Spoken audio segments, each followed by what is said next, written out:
Hello दोस्तों, आप सभी का स्वागत है हमारे पेपर एनालिसिस पॉइंट के ऊपर। हम कर रहे थे स्कूल योग्यता टेस्ट सीरीज के प्रथम प्रश्न पत्र के पेपरों का एनालिसिस। आज कर रहे हैं मेजर टेस्ट 1 का एनालिसिस। इससे पहले हमने 1 से 5 तक माइनर टेस्टों का एनालिसिस कर चुका है। उन 500 माइनर टेस्टों का ही एक मेजर टेस्ट हुआ है आज, उसका एनालिसिस हम आज करने वाले हैं। यह टेस्ट हुआ था आपका 16/2/2025 को। तो इसी के साथ शुरुआत करते हैं, देखते हैं मेजर टेस्ट 1 का पहला क्वेश्चन क्या है आपका।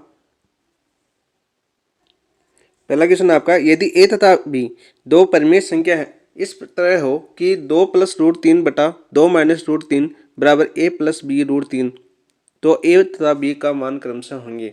तो हमें क्या दे रखा है, हमें दे रखा है, देखो ए और बी है, दो क्या आपकी परिमेय संख्या है, परिमेय संख्या है, तथा ए और बी का हमें मान निकालना है। ठीक है, तो देखो परिमेय संख्या है तो कोई अपरिमेय संख्या आ जाए ऑप्शन में, तो उसको वहीं पर डिलीट कर देना। परिमेय संख्या पूछिए तो यहाँ पर देखो हमें दिया हुआ क्या है, 2 + √3 अपॉन 2 - √3 बराबर दिया हमें a + b√3। तो इसे ये वाला रो बनाना है इसका, तो इसका क्या करेंगे, इधर परिमेयकरण कर देंगे, इस वाले पार्ट का परिमेयकरण।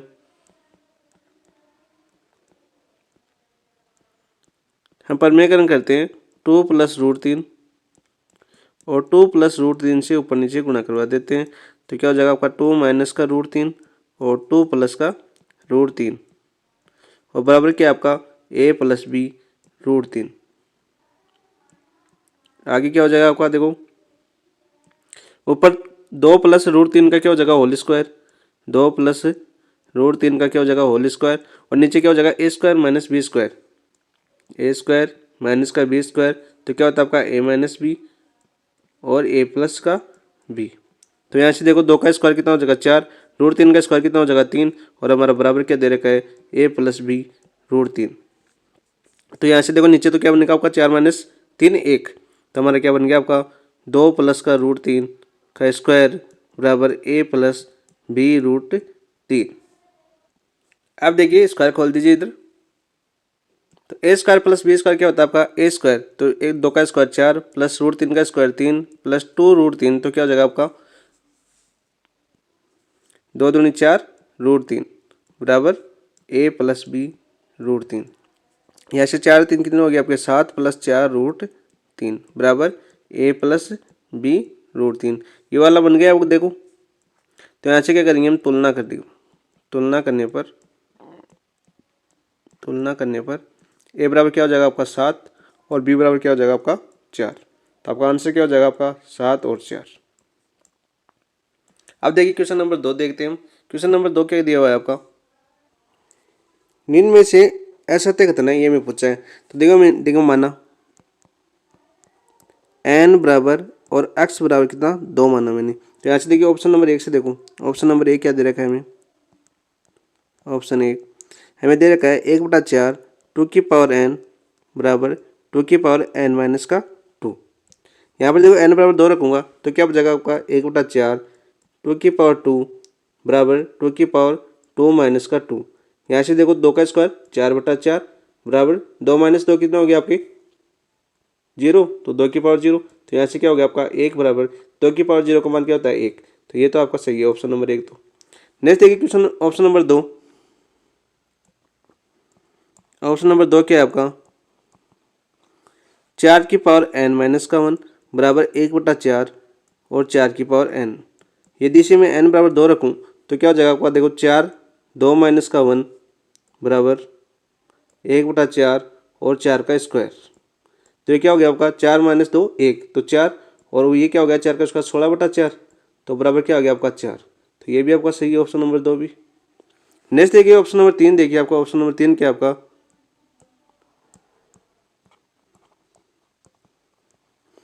ऑप्शन नंबर 3 आपका 25 5n - 2 और बराबर दे रखा है हमने 5n।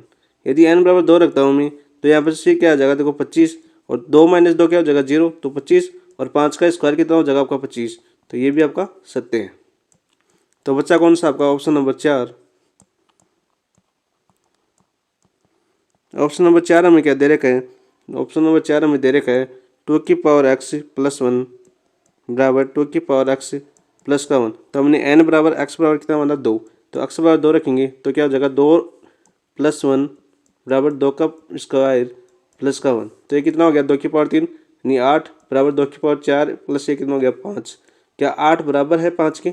कभी भी नहीं होगा बराबर। तो आपका आंसर क्या हो जाएगा ऑप्शन नंबर 4। नेक्स्ट देखिए क्वेश्चन नंबर 3 क्या आपका। क्वेश्चन 3 दे रखा है हमें, एक अनुपात रहित संख्या का दशमलव रूप होगा। अंतर रहित व पुनरावर्ती युक्त होता है, अंतर युक्त व पुनरावर्ती रहित होता है, अंतर रहित व पुनरावर्ती रहित होता है, या अंतर युक्त होता है। तो देखो हमें क्या पूछा है, जो आपका अनुपात है, अनुपात रहित संख्या है आपकी, इस संख्या का दशमलव स्वरूप है, दशमलव स्वरूप। देखो इसकी दो कंडीशन होती है। दो कंडीशन क्या होती है, यह न तो समाप्त होता है,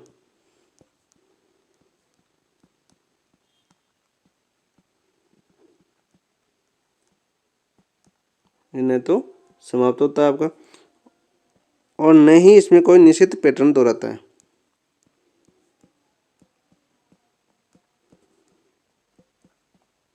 कोई निश्चित पैटर्न दोहराता है। तो इसका मतलब क्या हो गया, इसका आंसर हो जाएगा अंतररहित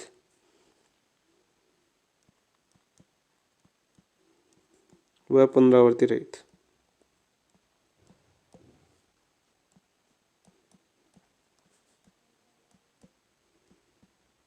तो यहाँ पर देखो ऑप्शन कौन सा हो जाएगा आपका, अंतररहित और वह पुनरावर्ती रहित। ऑप्शन नंबर 3 आपका आंसर हो जाएगा। नेक्स्ट देखिए क्वेश्चन नंबर 4 क्या आपका। क्वेश्चन नंबर 4 दे रखा आपका, यदि x - 1 2x² प्लस के एक्स प्लस √2 का एक गुणनखंड है तो k का मान होगा।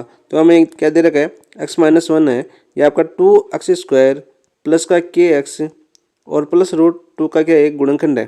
तो ये क्या करेगा, इसको संतुष्ट करेगा। तो संतुष्ट करेगा तो x बराबर 1 इस समीकरण में रख दो बहुपद में। तो यहाँ से देखो 2a² प्लस का के 1 प्लस का √2 = 0। तो 2 प्लस के प्लस का √2 = 0। तो यहाँ से देखो के बराबर क्या हो जाएगा आपका -2 और माइनस का √2। तो यहाँ से के बराबर क्या हो जाएगा आपका, माइनस कॉमन ले लेंगे तो क्या बचेगा आपका 2 + √2। तो आपका आंसर देखो 2 + √2 का आंसर कहाँ कौन सा आ रहा है, ऑप्शन नंबर 2 आंसर हो जाएगा आपका क्वेश्चन नंबर 4 में। नेक्स्ट देखिए क्वेश्चन नंबर 5 क्या आपका। क्वेश्चन 5, यदि 2x² माइनस का 3x प्लस का a 2x² plus x minus का b एक उभयनिष्ठ गुणनखंड रखते हैं तो उभयनिष्ठ गुणनखंड है, यह हमें पूछा है। देखो हमें दो बहुपद दे रखे हैं।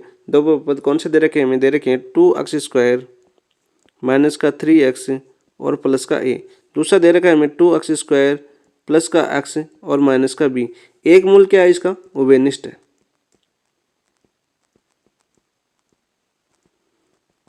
उभयनिष्ठ है तो एक मूल उभयनिष्ठ है तो माना वह मूल कौन सा है, मैंने मान लिया वह मूल x बराबर एल्फा है। तो एल्फा मूल मान लिया, तो ये एल्फा है, इन दोनों समीकरणों क्या करेगा, संतुष्ट करेगा। मूल उभयनिष्ठ है तो दो देखो अब यहाँ से क्या हो जाएगा आपका 2α² माइनस का 3α प्लस का = 0। ये तो हो गया आपकी समीकरण नंबर 1। दूसरी क्या हो जाएगी आपकी 2α² प्लस का अल्फा माइनस का b = 0। ये कौन सी समीकरण होगी आपकी, समीकरण नंबर 2। अब देखिए यदि समीकरण नंबर 1 से मैं समीकरण नंबर 2 को घटा देता हूँ,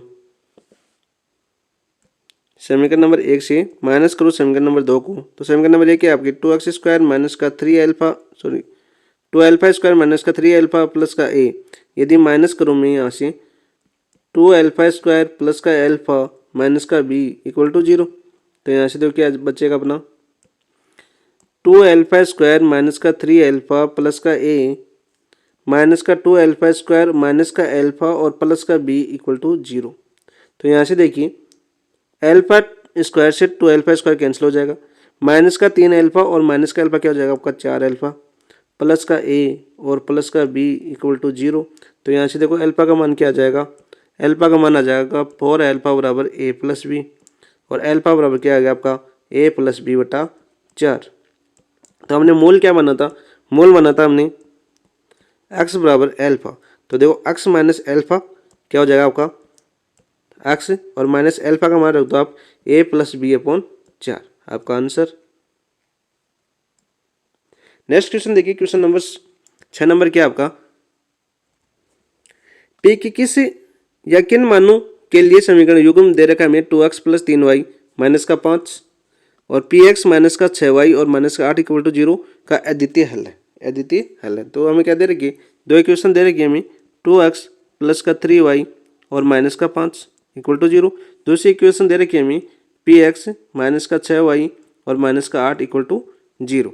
ये दो इक्वेशन दे रखी और कंडीशन क्या दे रखी है हमें, अद्वितीय हल है। तो अद्वितीय हल की प्रयोग क्या होती है आपकी, अद्वितीय हल होता है कब होता है, जब a1 a2 not equal to होता है आपकी किसके b1 और अपॉन b2 की। तो यहाँ से देखो दोनों समीकरणों से तुलना कीजिए, a1 का मान कितना आ जाएगा आपका 2 और a2 का मान कितना आपका p, ये नॉट इक्वल टू होना चाहिए आपके b1 का कितना आपका 3 और b2 कितना आपका माइनस का 6। तो यहाँ से इसको क्या लिख सकता हूँ 1 और यहाँ से 2। तो यहाँ से देखो p बटा 2 नॉट इक्वल टू होना चाहिए माइनस का 1 बटा 2 से।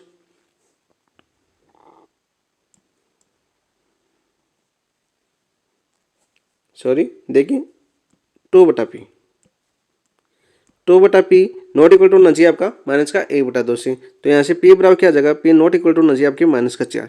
तो देखो माइनस 4 के अलावा पी के सभी वास्तविक हलों पर क्या होगा आपका अद्वितीय हल होगा, माइनस 4 के अलावा।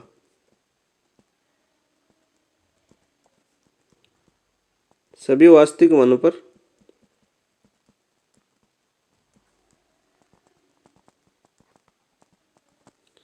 अद्वितीय हल होगा।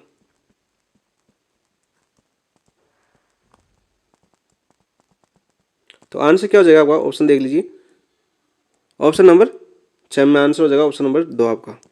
नेक्स्ट देखिए क्वेश्चन नंबर 7 क्या है आपका, निम्नलिखित में से रेखा चित्रीय प्रस्तुतिकरण का ज्यामितीय रूप नहीं है। तो देखिए कौन सा नहीं है इनमें, ये हमें रूप बताना है हमें। तो देखो यहाँ पर दंडारेख है, वर्ती आरेख है, आयचित्र नहीं है और तोरण या औजाय चित्र भी नहीं है। तो आपका आंसर क्या हो जाएगा आपका, एक नहीं है पूछा तो 3 और 4 हो जाएगा। 3 और 4 कौन से ऑप्शन में, ऑप्शन नंबर 2 आंसर हो जाएगा आपका 7 के अंदर। नेक्स्ट क्वेश्चन देखिए क्वेश्चन नंबर 8 क्या आपका, कच्चे माल श्रम प्रत्यक्ष उत्पादन तथा अन्य शीर्षकों के अंतर्गत एक माह में चीनी की लागत क्रमशः दे रखी में 12, 20 और 35 और 23 यूनिट्स है। तो चीनी की लागत की सबसे बड़े और सबसे छोटे प्रत्येक प्रखंड के लिए केंद्रीय कोण के बीच अंतर बताना हमें, कितना अंतर होगा अपना। तो देखो कच्चा माल है, पहला क्या दे रखा हमें कच्चा माल। तो कच्चे माल पर कितनी चीनी खपत हो रही है आपकी 12 यूनिट्स, ठीक है। और यहाँ पर देखो श्रम पर कितनी चीनी हो रही है खपत आपकी 20 यूनिट। और तीसरा क्या दे रखा है अपना प्रत्यक्ष उत्पादन। तो प्रत्यक्ष उत्पादन पर कितनी हो रही है आपकी 35 यूनिट। और चौथा दे रखा है हमें अन्य, अन्य शीर्षों में कितनी हो रही है आपकी 23 यूनिट। तो हमें क्या पूछा है, हमें पूछा है कि देखो सबसे बड़ा, तो सबसे बड़ा तो कौन सा हो जाएगा आपका प्रत्यक्ष लागत, और सबसे छोटा देखो कौन सा हो जाएगा आपका कच्चा माल, ठीक है। इन दोनों के अंतर के बीच का कोण बनाना हमें। तो देखो अंतर के बीच के कोण का फॉर्मूला क्या होता है, अंतर अपॉन कुल लागत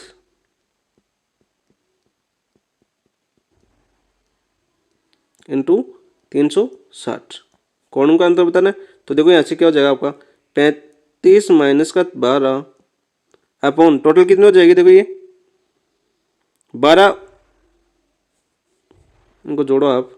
तो देखो यहाँ से 2 और 5 7, 7 और 3 10 0 और 2 और 2 4, 4 और 3 8, 7 7 और 2 9, 90 हो जाएगी टोटल लागत।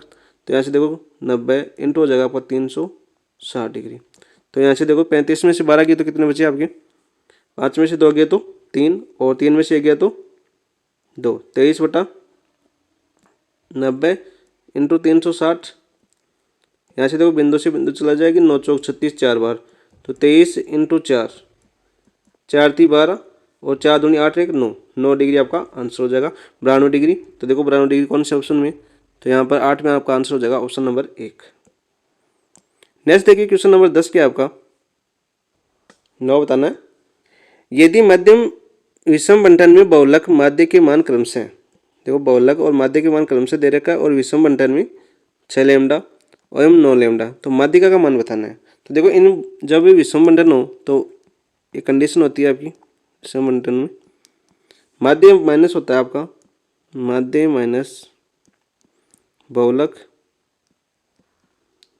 और ये बराबर होता है आपका 3 कोष्टक माध्य माइनस माध्यिका की, माध्य माइनस माध्यिका की प्रॉपर्टी होती है। इस प्रॉपर्टी से देखो आप माध्य कितना दिया हुआ हमें 9 लेमडा, तो 9 लेमडा माइनस बहुलक कितना दिया हुआ हमें 6 लेमडा, 6 लेमडा बराबर 3, माध्य कितना दिया हुआ हमें 9 लेमडा, और हमें माध्यिका हमें याद करनी है। तो यहाँ से देखो 9 लेमडा में से 6 लेमडा की तो कितने बचे आपके 3 लेमडा, ये क्या हो गया 9 3 27 लेमडा और माइनस का 3 माध्यिका। तो आपके आगे देखिए क्या हो जाएगा, यहाँ से आपका 3 लेमडा इधर आएगा तो क्या होगा माइनस का 27 लेमडा बराबर माइनस का 3 माध्यिका आ जाएगा आपका। 27 में से 3 गए, 27 माइनस का और प्लस का 3, तो कितने बचे आपके माइनस का 24 लेमडा, और इधर है आपका 3 माध्यिका, माइनस का 3 माध्यिका। तो यहाँ से देखो माइनस माइनस कैंसिल होकर प्लस बन जाएगा, और 24/3 लेमडा बराबर क्या आ जाएगा आपका माध्यिका।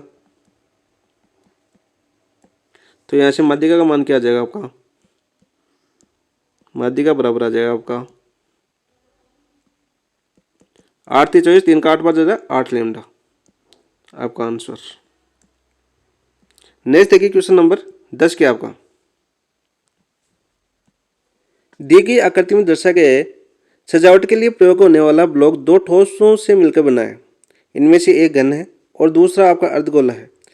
इस ब्लॉक का आकार 5 सेंटीमीटर कोर या किनारे वाला एक घन है और उसके ऊपर लगे एक ये अर्धगोले का व्यास दे रखा है हमें 4.2 सेंटीमीटर।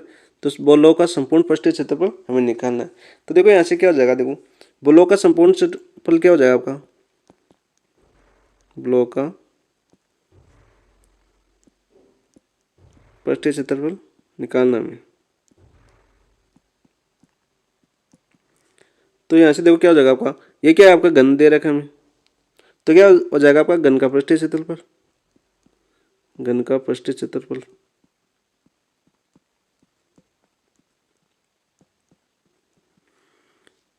माइनस देखो अर्धगोले का, यदि अर्धगोले का घटा दूंगा मैं आधार का क्षेत्रफल, अर्धगोले कौन सा घन को करना हमें पेंट, तो आधार तो नीचे का बनेगा आपका, तो माइनस अर्धगोले के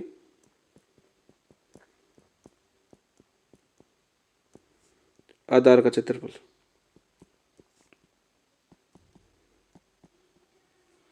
और प्लस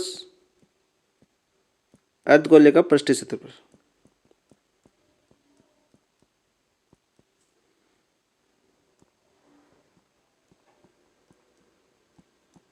देखो आधार क्या हो जाएगा, जो अर्धगोला है ये अर्धगोला है अपना, मान लीजिए ये वाला अर्धगोला, ये उल्टा रखूंगा तो ये भाग तो क्या हो जाएगा ढक जाएगा, तो इसके तो पेंट करने की आवश्यकता नहीं है सजावट की, ठीक है। इसके ऊपर करनी है तो ये तो नीचे ढक जाएगा, वो नीचे आ जाएगा आपका घन, तो इसलिए माइनस किया हमने अर्धगोले का क्षेत्रफल।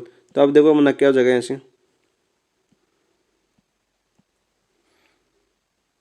घन का संपूर्ण पृष्ठीय क्षेत्रफल क्या होता है आपका, ये होता है आपका 6 इंटू भुजा स्क्वायर, 6 इंटू भुजा स्क्वायर दे देता हूँ माइनस अर्धगोले का आधार का क्षेत्रफल, तो अर्धगोला है ये अर्धगोला है, इसके आधार का क्षेत्रफल यानी ये आधार है, तो ये क्या बन रहा है आपका, ये वर्त बन रहा है, तो वर्त का क्षेत्रफल क्या होता है आपका पाई आर स्क्वायर, ठीक है, प्लस अर्धगोले का पृष्ठीय क्षेत्रफल क्या होता है आपका 2 पाई आर स्क्वायर।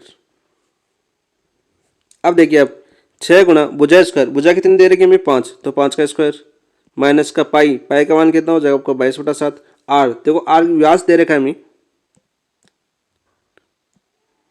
4, अर्धगोले का व्यास कितना दे रखा है हमें 4.2 सेंटीमीटर,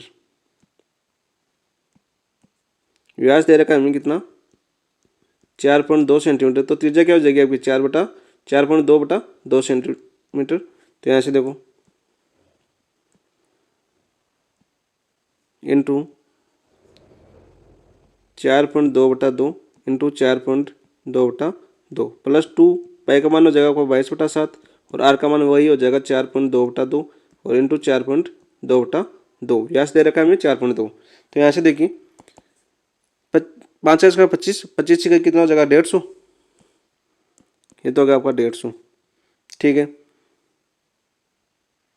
और यहाँ से देखो ये तो प्लस का आ रहा है, देखो ये तो माइनस का आ रहा है, और ये देखो प्लस का आ रहा है, सेम ही आ रहा है। तो एक माइनस का ये प्लस का है, तो एक ही बचेगा यहाँ पर, एक लिख देता हूँ, ये कैंसिल हो जाएगा। तो यहाँ से देखो 22/7 इंटू 4.2/2 इंटू 4.2/2। यहाँ से क्या हो गया आपका 150 प्लस ये क्या हो जाएगा 20, पॉइंट हटाएंगे तो 20। यहाँ से देखो क्या हो जाएगा 7×42। ठीक है, और यहाँ से देखो 2 से काटूंगा 10 और ये कितना बचेगा आपका 3। और यहाँ से देखो ये क्या हो जाएगा आपका 2 से काटूंगा तो 11 और ये कितना बचेगा आपका 10। तो यहाँ से देखो 11×33 इंटू 42 बटा कितना बचेगा आपका 100। अब देखिए यदि मैं 33 को 42 से गुणा करूँ, 42 को 33 से, तो कितना आएगा आपका 3 दूनी 6 और 4 3 12 इंटू 3 दूनी 6 और 4 3 12। तो आपका क्या 6 और 6 2 8 और 3 और 1 1386 आ गया आपके। तो ऊपर क्या आ गया आपके 1386/100। तो यहाँ से क्या हो जाएगा आपका 150 प्लस 2 बिंदु छोड़ के क्या हो जाएगा आपका दशमलव लग जाएगा 13.86। तो यहाँ से आपका आंसर क्या हो जाएगा, देखो आपका 163.86 सेंटीमीटर स्क्वायर आपका आंसर। नेक्स्ट क्वेश्चन देखिए, क्वेश्चन नंबर 11 क्या आपका, किसी शंकु की ऊंचाई और तीर की ऊंचाई 21 सेंटीमीटर 28 सेंटीमीटर, तो इसका आयतन क्या होगा। हमें ये देखो एक शंकु दिया हुआ है, उस शंकु की ऊंचाई दे रखी है हमें, कितनी दे रखी है ऊंचाई 21 सेंटीमीटर। उसकी जो तीर की ऊंचाई है ये वाली,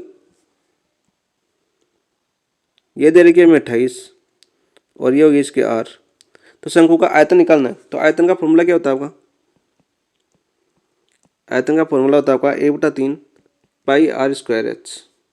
ठीक है, तो हमें आर निकालना पड़ेगा, आर हमारे पास नहीं, तो पाइथागोरस प्रमेय से आर बराबर क्या हो जाएगा आपका, ये कर्ण हो गया ये लंब हो गया, तो 28 का स्क्वायर माइनस का 21 का स्क्वायर। तो यहाँ से देखो आर बराबर क्या हो गया, 28 का स्क्वायर क्या होता है आपका 784 और 21 का स्क्वायर क्या होता है 441। तो यहाँ से आर बराबर क्या बचेगा आपका, 4 में से 1 गया तो 3 और 4 में से 8 में से 4 गया तो 4 और 7 में से 4 गया तो 3, 343। ये किसी का वर्ग नहीं होता है, तो देखो रूट में रख लीजिए क्योंकि यहाँ पर स्क्वायर है। अब देखो मान रख दीजिए 1/3 पाई का मान 22/7, आर का मान ये है तो स्क्वायर होगा तो रूट हट जाएगा, तो क्या बचेगा आपका 343 और इंटू एच कितना दे रखा है हमें 28। ठीक है, तो यहाँ से देखो 7×7=28, 1 मिनट 21 दे रखा है ना, एच 21 आपका, ये एच है अपना ये वाला 21 और ये आपकी एल दे रखी है तीर की ऊंचाई, तो एच कितना दे रखा है हमें 21 दे रखा है। तो यहाँ से देखो 7×21 और यहाँ से 3 से 3 चला जाएगा। ठीक है, तो 22 इंटू 343 गुणा करेंगे हम, तो यहाँ से देखो 22 को 343 से गुणा करेंगे तो कितना आ जाएगा आपका 343 को 22 से गुणा करेंगे, 3 दूनी 6 4 दूनी 8 और 3 दूनी 6 और 3 दूनी 6 4 दूनी 8 और 3 दूनी 6। तो यहाँ से 6 8 से 14 और 6 4 8 14 15 और 7 7576 आपका आंसर 46 आंसर हो जाएगा, सॉरी 7546 सेंटीमीटर क्यूब। तो देखो 7546 कौन सी ऑप्शन में, ऑप्शन नंबर 2 आपका आंसर हो जाएगा 11 के अंदर। नेक्स्ट देखिए क्वेश्चन नंबर 12 क्या आपका, एक भवन में 24 बेलनाकार खंभे, एक भवन है उसमें 24 बेलनाकार खंभे हैं, प्रत्येक खंभे की त्रिज्या में 28 दे रखी है सेंटीमीटर और ऊंचाई दे रखी है 4 सेंटीमीटर और 8 रुपये प्रति वर्ग मीटर की दर से सभी खंभों का एक वक्र पृष्ठीय क्षेत्रफल पर पेंट कराने का व्यय याद करना है हमें। तो देखो हमें क्या दे रखा है, एक बेलन दे रखा है हमें, मान लीजिए ये अपना बेलनाकार है, बेलन हो गया ये। यहाँ से देखिए त्रिज्या कितनी दे रखी है हमें 28 सेंटीमीटर, यहाँ से ये वाली त्रिज्या हो गई, त्रिज्या दे रखी है हमें 28 सेंटीमीटर और ऊंचाई क्या दे रखी है हमें, ऊंचाई दे रखी है हमें 4 सेंटीमीटर, 4 सेंटीमीटर। अब देखिए बेलन का वक्र पृष्ठीय क्षेत्रफल क्या होता है आपका, वक्र पृष्ठीय क्षेत्रफल 2πRh। तो यहाँ से देखो 2 पाई का मान 22/7, आर का मान कितना हो गया आपका 28 और इंटू 4, ऊंचाई कितनी होगी आपकी 4। तो देखिए इस क्वेश्चन में थोड़ी सी मिस्टेक थी। मिस्टेक क्या थी आपकी, ये जो ऊंचाई है यह ऊंचाई सेंटीमीटर में नहीं थी, मीटर में थी। आंसर यदि हम आंसर ये ऑप्शन वाला निकालें तो 4 मीटर में है, तो यहाँ पर देखो मीटर के लिए ना सेंटीमीटर की जगह, तो 28 देखो अब सेंटीमीटर त्रिज्या है, तो 28 सेंटीमीटर त्रिज्या है, तो त्रिज्या को हम मीटर में चेंज करेंगे। पहले मीटर में चेंज करो इसको, तो मीटर में चेंज करेंगे क्या करेंगे हम 100 का भाग दे देंगे, तो 100 का भाग दे देंगे, क्या आ जाएगा आपका 0.28 मीटर। ठीक है, अब रखो मान अब, तो अब रखेंगे मान, तो यहाँ पर देखो आर का मान कितना आ गया आपका 0.28 और इंटू एच का मान कितना आ गया आपका 4। तो यहाँ से देखो क्या हो जाएगा आपका 2 इंटू 22/7 और इंटू, यदि मैं पॉइंट हटाऊँ तो कितना आएगा आपका 28/25 और इंटू 4। तो यहाँ से देखो क्या आ जाएगा आपका 7 चौक 28, सॉरी नीचे 100 आएगा, बिंदु उठाएगा तो, और 25 चौका 100, नीचे आ जाएगा 25। तो यहाँ से देखो क्या आ जाएगा आपका 8 इंटू 22/25, तो 8 दूनी 16, 8 दूनी 16 1 17, 176/25। ये किसका आ गया आपका एक खंबे का वक्र पृष्ठ क्षेत्रफल आ गया, वक्र पृष्ठ। अब मैं क्या दे रखा है 24 खंभों का दे रखा है, तो 24 खंभों का क्या हो जाएगा यहाँ से देखो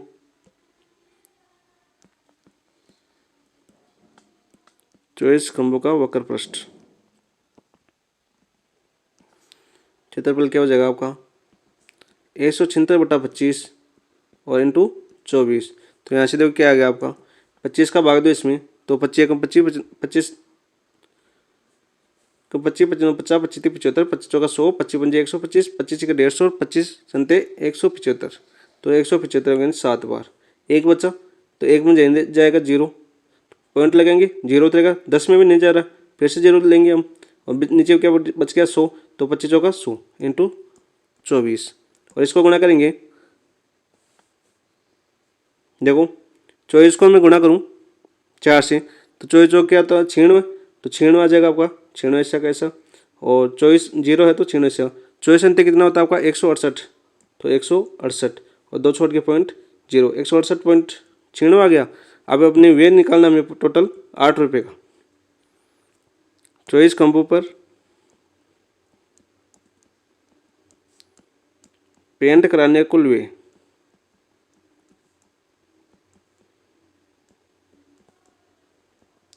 तो यहाँ से कुल वे कितना हो जाएगा आपका 168.96 इंटू 8 रुपये लग रहे हैं, तो 8 से गुणा करेंगे,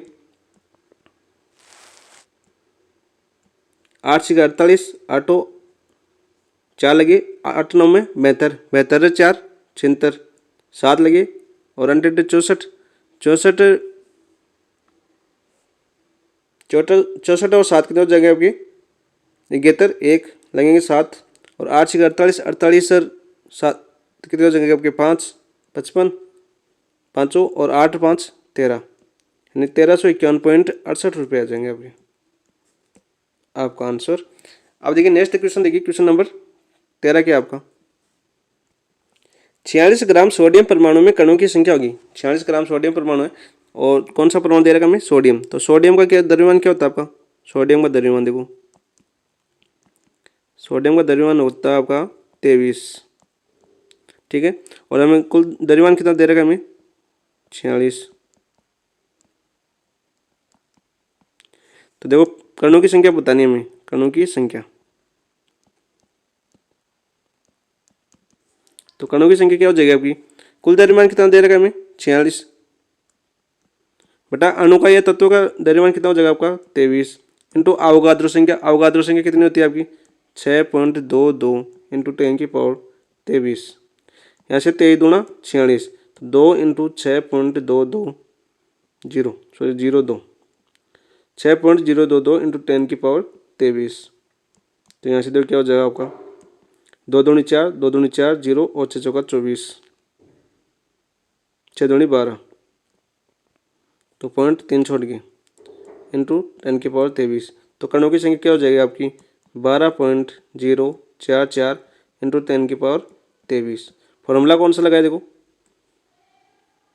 फॉर्मूला लगाया हमने कणों की संख्या का, द्रव्यमान, कुल द्रव्यमान जो दिया हुआ है वो, इनटू अणु या तत्व का द्रव्यमान और इनटू आपको अवगाद्रो संख्या। अवगाद्रो संख्या इंपॉर्टेंट है, डायरेक्ट एग्जाम में पूछी जाती है। अवगाद्रो संख्या पिछले टेस्ट में माइनर 5 में करवाया था, वही क्वेश्चन है, वही फॉर्मूला है, ठीक है। उसमें नाइट्रोजन का था, नहीं ऑक्सीजन का था। नेक्स्ट देखिए क्वेश्चन नंबर 14 क्या आपका, देखो 14 नंबर क्वेश्चन है आपका, निम्नलिखित में से कौन सा रासायनिक परिवर्तन नहीं है। इनमें से कौन सा है जो रासायनिक परिवर्तन नहीं है हमें बताना है। तो काटने के पश्चात सेब का भूरे रंग में बदलना, ये रासायनिक परिवर्तन है, क्योंकि उसका कलर चेंज हो जाता है, नया पदार्थ बन जाता है उसका। मैग्नीशियम के फीते का जलना, ये भी रासायनिक परिवर्तन है। बल्ब का जलना, ये रासायनिक परिवर्तन नहीं है। तो आंसर क्या हो जाएगा आपका, ऑप्शन नंबर 4। क्यों नहीं है ये रासायनिक परिवर्तन, क्योंकि नया पदार्थ नहीं बनता, नया पदार्थ नहीं बनता, इसलिए क्या है आपका भौतिक परिवर्तन। बल्ब में क्या होता है, बल्ब में जो फिलामेंट लगा होता है, ये भी पूछा हुआ आपका, जो तंतु होता है उसको क्या बोलते हैं आपके, फिलामेंट, ये भी इंपॉर्टेंट है।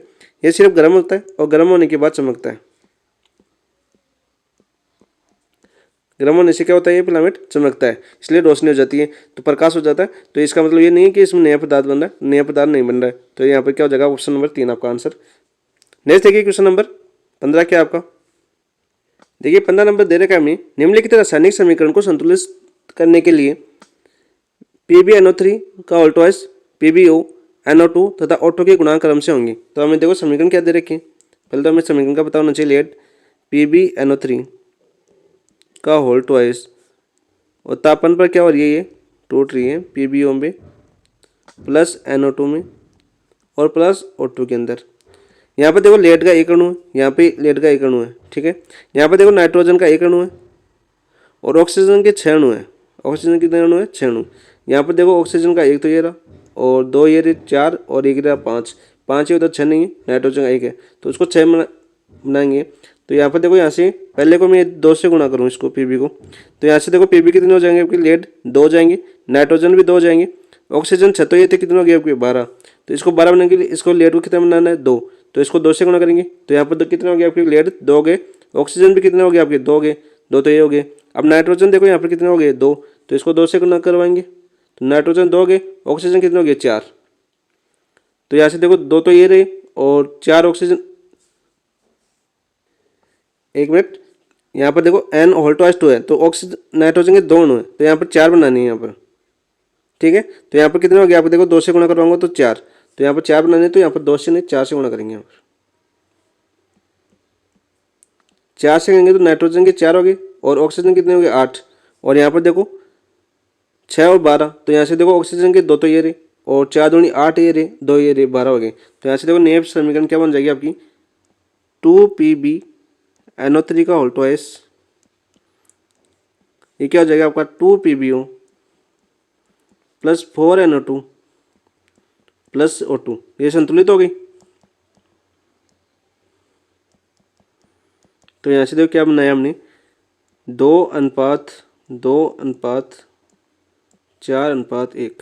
तो यहाँ पर देखो आंसर क्या हो जाएगा, 2:2:4:1, 2:2:4:1, ऑप्शन नंबर 3 आंसर हो जाएगा आपका 15 के अंदर। नेक्स्ट देखिए क्वेश्चन नंबर 16। देखो मैथ और साइंस के खत्म हो चुके हैं, अब हमारा जीके आ गया। तो जीके के क्वेश्चन हम करते हैं बहुत ही शानदार तरीके से। यदि क्लास अच्छी लगी तो लाइक ज़रूर करना, और कमी रही उसका कमेंट जरूर करना, ताकि हम उसमें सुधार करने की कोशिश करें। ये आपका काम है, कमी बताने का काम आपका है, अच्छी लगी तो शेयर भी करना आपका काम है। तो चलो आप देखते हैं हम क्वेश्चन नंबर 16 क्या आपका, भक्ति आंदोलन के संबंध में निम्न से कौन सा कथन सत्य नहीं है, सत्य कथन नहीं है, हमें ये पूछा है। तो अगरदास जी ने रसिक संप्रदाय की स्थापना की, वल्लभाचार्य ने द्वैतवाद सिद्धांत का प्रतिपादन किया, कृष्णदास पैरी ने निर्गुण भक्ति के स्थान पर सगुण भक्ति पर बल दिया, रामानंद ने राम भक्ति परंपरा का प्रचार किया। तो कौन सा सत्य नहीं है इनमें, इनमें सत्य नहीं है आपका ऑप्शन नंबर 2।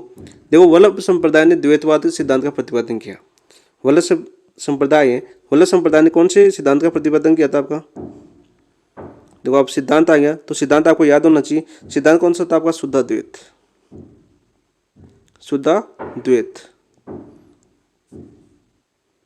तो आपका आंसर तो क्या आ गया आपका ऑप्शन नंबर 2 असत्य आ गया। तो आप देखो द्वैतवाद किसने दिया था फिर, जो आपका दूसरा सिद्धांत था आपका द्वैतवाद।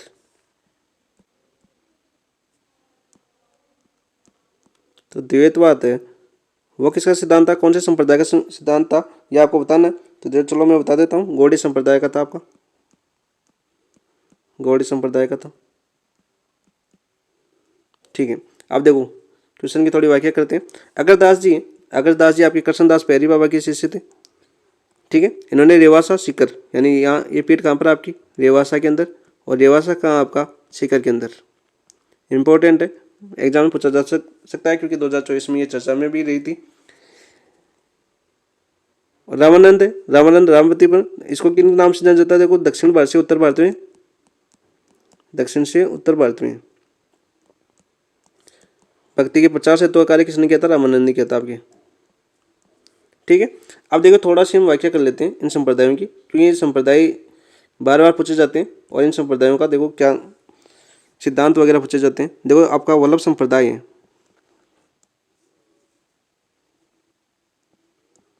वल्लभ संप्रदाय, तो वल्लभ संप्रदाय है, इसके प्रवर्तक कौन थे आपके, इसके प्रवर्तक आपके वल्लभाचार्य, वल्लभाचार्य। ठीक है, इनका सिद्धांत क्या था आपका, अभी बताया मैंने, शुद्धाद्वैत। और इनकी रचना क्या थी आपकी, इनकी रचना थी आपकी अणुभाष्य। चारों संप्रदाय, चारों क्वेश्चन पूछे जाते हैं बार बार एग्जाम में। दूसरा संप्रदाय देखिए हमारा गौड़ीय संप्रदाय।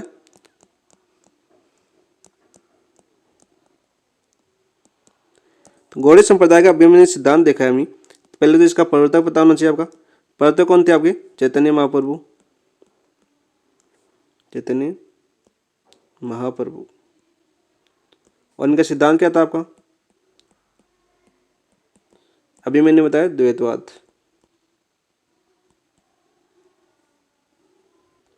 और इनकी रचना क्या थी आपकी, पूर्ण प्रज्ञाभाष्य।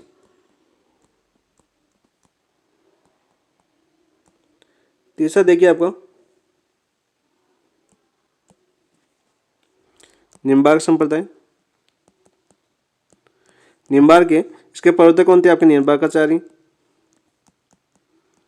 और राजस्थान में पीठ कहाँ है इसकी,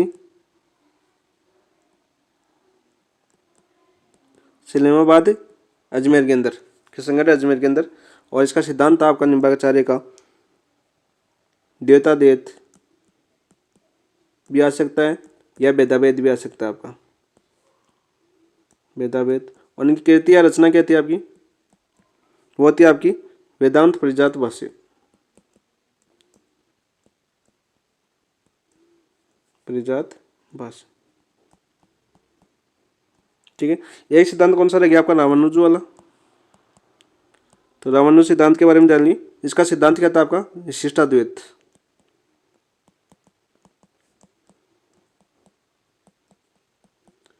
विशिष्टाद्वैत।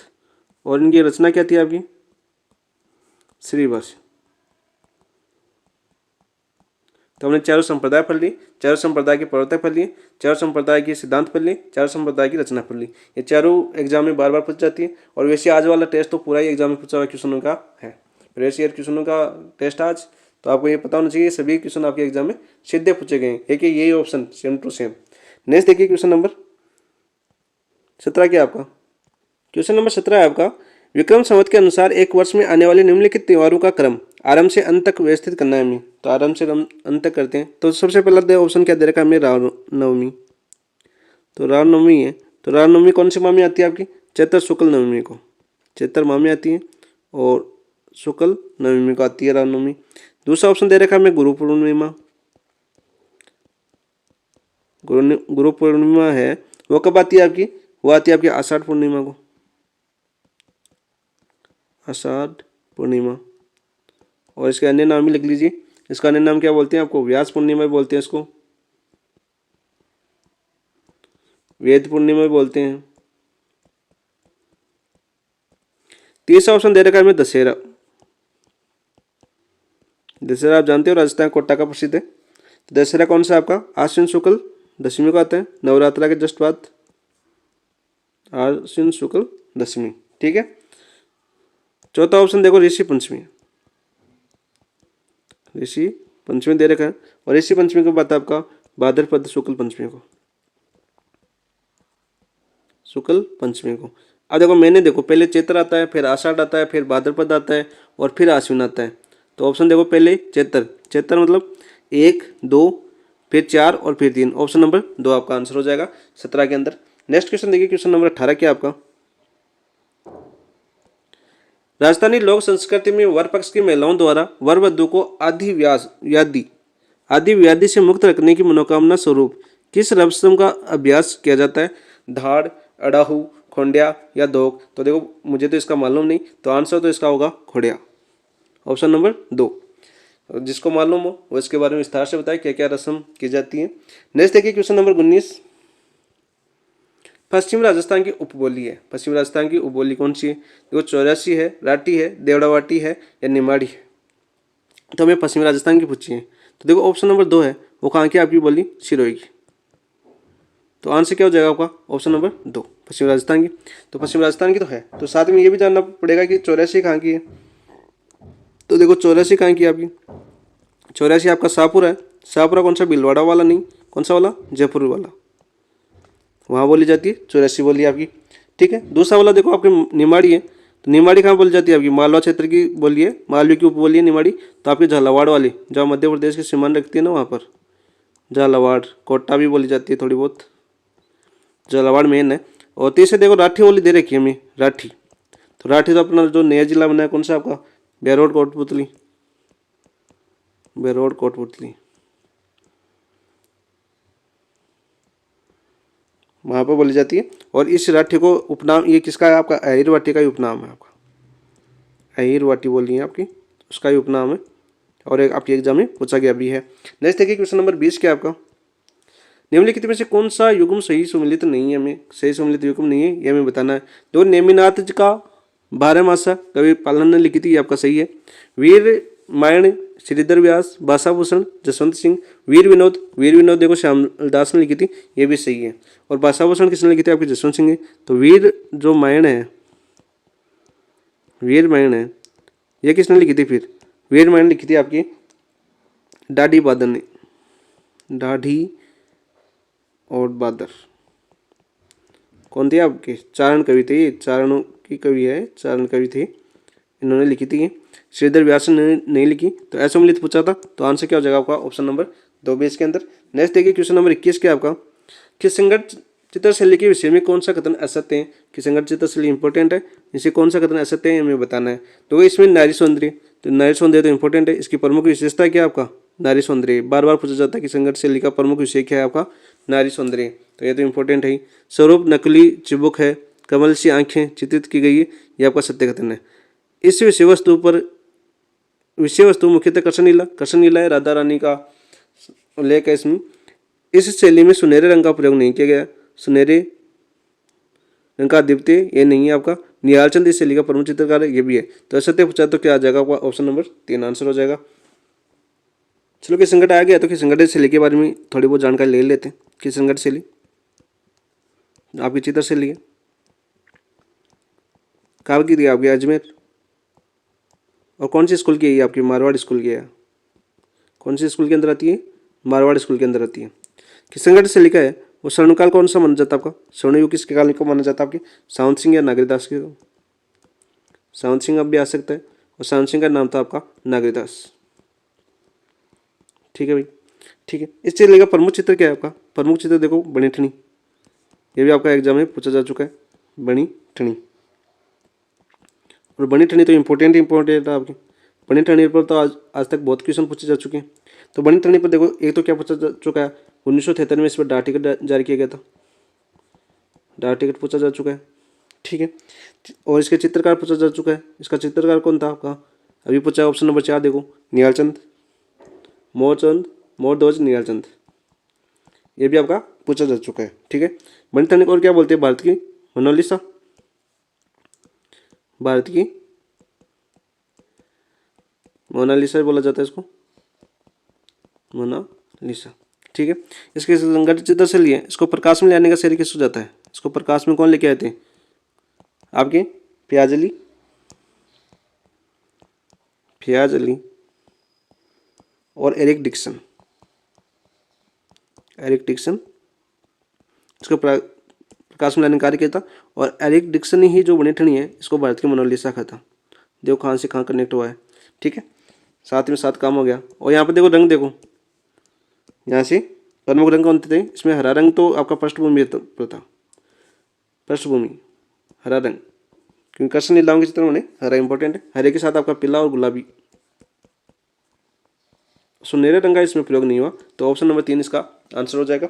नेक्स्ट देखिए क्वेश्चन नंबर 22 क्या आपका 22, मांड गायन शैली के संदर्भ में सत्य कथन या असत्य कथन, सत्य कथनों का चयन कीजिए। में सत्य कथनों का हमें चयन करना है। तो देखिए ऑप्शन देखिए, ये राजस्थान की एक श्रृंगार रसात्मक गायन शैली, या इस जो मांड गायिका है ये आपकी श्रृंगार रसात्मक गायन शैली, ये आपका सत्य कथन है। इसमें घराना परंपरा का भाव है, ये भी आपका सही कथन है। गुलाबो इस शैली की प्रसिद्ध गायिका है, गुलाबो इस शैली की नहीं है, आपकी कालबेलिया नृत्य की, कालबेलिया नृत्य की। तो आंसर क्या हो जाएगा आपका 1 और 2, 2 सही है, तो 1 और 2 कौन से ऑप्शन में, ऑप्शन नंबर 2। तो गुलाबो आए, गुलाबो काफी इंपॉर्टेंट है यहाँ पर, आपको सभी को पता है कि गुलाबो कितनी इंपॉर्टेंट है हमारे एग्जाम के लिए। किस नृत्य के संबंधित है आपके, कालबेलिया नृत्य के।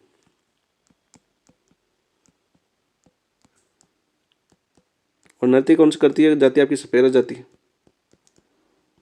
सपेरा जाति करती है, ठीक है। कालबेलिया नृत्य को देखो मेरे वर्ष 2010 में है ना, आपकी यूनेस्को ने,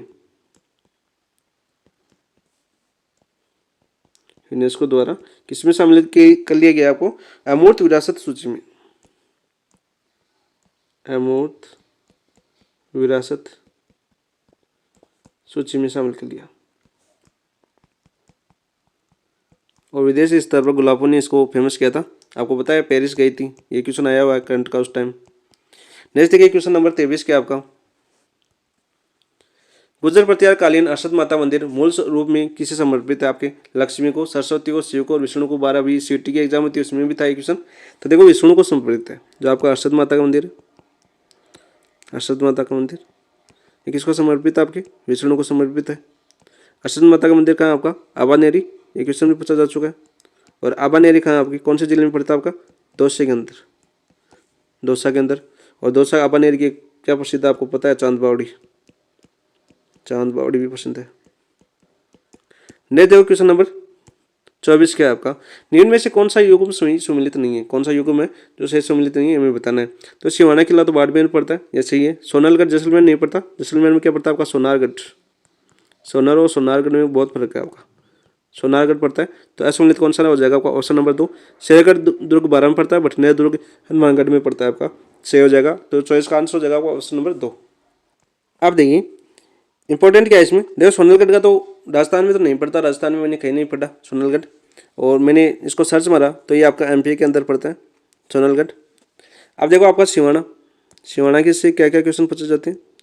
सिवाना को देखो ये बाड़मेर में तो है, चलो और क्या कहलाता है, ये जालोर दुर्ग की कुंजी कहलाता है, जालोर दुर्ग की कुंजी। अलाउद्दीन ने इसका क्या नाम चेंज किया वो किया, यह भी आपको मैंने पहले जो एनालिसिस किया था टॉपिक में उसमें बता दिया था। शेरगढ़ किला, देखो शेरगढ़ किला 12 है, शेरशाह सूरी द्वारा बनाया गया, 12 के अंदर है। तो इस जो शेरगढ़ बनाया उससे पहले इसको किस नाम से जाना जाता था, ये भी आपको पूछा हुआ आपका, कोसवर्धन, कोसवर्धन दुर्ग के नाम से जाना जाता था। शेरगढ़ दुर्ग है वो शेरगढ़ अभ्यारण्य में है, और उस अभ्यारण्य क्या कहते हैं आपके, सांपों की शरण स्थली, ये भी आपको पता होना चाहिए। और देखो आपका भटनेर तो इम्पोर्टेंट है, उत्तरी भर किवाड़ भी बोलते हैं इसको, उत्तरी बड़ किवाड़ या उत्तरी सीमा का पैरी भी बोलते हैं इसको, उत्तरी सीमा का पैरी। सभी क्वेश्चन पूछे जा चुके हैं आपके। नेक्स्ट क्वेश्चन देखिए क्वेश्चन नंबर 25 क्या आपका, मारवाड़ की स्त्रियों द्वारा ओढ़ी जाने वाली लाल रंग की ओढ़नी, जो लाल रंग की ओढ़नी ओढ़ती है महिलाएं, उसको कहा जाता है आपका दामनी, कानो, अचकन या रेणसई। तो क्या कहा जाता है आपका, दामनी। बार बार एग्जाम में आ चुका है, और वैसे एग्जाम की आई हुई क्वेश्चन आज तो। नेक्स्ट देखिए क्वेश्चन नंबर 26, देखो मारवाड़ के ढोल नृत्य के संबंध में सही कथन में बताना है। तो मारवाड़ का ढोल नृत्य वो जालोर का है, तो ये नृत्य जालोर जिले का प्रमुख नृत्य है, ये आपका सत्य कथन है। इसका संबंध थागना शैली में, यस थागना शैली में क्या बजा जाता है आपका, ढोल बजा जाता है, ये भी आपका सही कथन है। तो आंसर क्या हो जाएगा आपका, ऑप्शन नंबर 2। अब देखो ढोल नृत्य के बारे में कुछ इंपॉर्टेंट चीज़ें देख लो। तो ढोल नृत्य है, ढोल नृत्य आपका इसको प्रकाश में लाने का श्रेय किसको जाता है? प्रकाश में लाने का श्रेय आपके मुख्यमंत्री थे कौन? सीएम जयनारायण व्यास। जयनारायण व्यास। ढोल नृत्य है आपके पुरुषों का नृत्य है। किनका नृत्य है? आपकी पुरुषों नृत्य है। और कौन सी जाति करती है? कौन सी जाति के पुरुष करते हैं? ये भी आपको पता होना चाहिए। आपका माली होती है एक, तो एक ढोली होती है, सरगड़ा और भील। नेक्स्ट देखिए क्वेश्चन नंबर 27 क्या आपका, परबत नागौर पशु मेला किस माह में बढ़ता है? फाल्गुन, भाद्रपद, माघ और चैत्र। तो ये भी आपको इंपॉर्टेंट है। किसको बढ़ता है? आपका तेजा जी का मेला। और ये कब बढ़ता है? आपका भाद्रपद में बढ़ता है। तेजा दशमी बोलते हैं उसको। और तो भाद्रपद में बढ़ता है। तेजा दशमी क्यों बोलते हैं? भाद्रपद शुक्ल दशमी को माना जाता है। एस 10 शुक्ल दशमी माना जाता है तेजा जी का मेला। और सबसे बड़ा पशु मेला ये आपका, सबसे बड़ा पशु मेला। नेक्स्ट देखिए, देखो पशु मेले 10 भरे जाते हैं, 10 इंपॉर्टेंट है। 10 आप ज्योग्राफी में पढ़े होंगे ये। नेक्स्ट देखिए क्वेश्चन नंबर 28, आर्य सभ्यता के संदर्भ में नीचे दी गई कथनों को फटकर सही का चयन करना है हमें। चलो, आर्य क्षेत्रीय दूसर मर्तबांड वाली संस्कृति का प्रमुख केंद्र था। नहीं, दूसर मर्तबांड वाली आर्य में नहीं थे। पहला गलत है आपका। आर्य संस्कृति ताम्र पाषाणकालीन गैर सिंधु सभ्यता का स्थल है। ये गैर सिंधु सभ्यता क्या आपका स्थल है? दूसरा ऑप्शन आपका सही हो जाएगा। तो इसमें कोट पूछा तो केवल एक, केवल दो, केवल एक या दो। तो देखो सही कितना पूछा तो केवल दो सही है आपका। तो आपको ये पता होना चाहिए अब जो दूसर मर्तबांड है, दूसर मर्तबांड, दूसरा मर्तबांड कौन सी सभ्यता से मिले आपके? बेराट से। सिलेटी पत्थर बेराट। और तो बेराट की खोज किसने की थी? आपको ये भी पता होना चाहिए। बेराट का उत्खनन 1937 में दयाराम सायनी।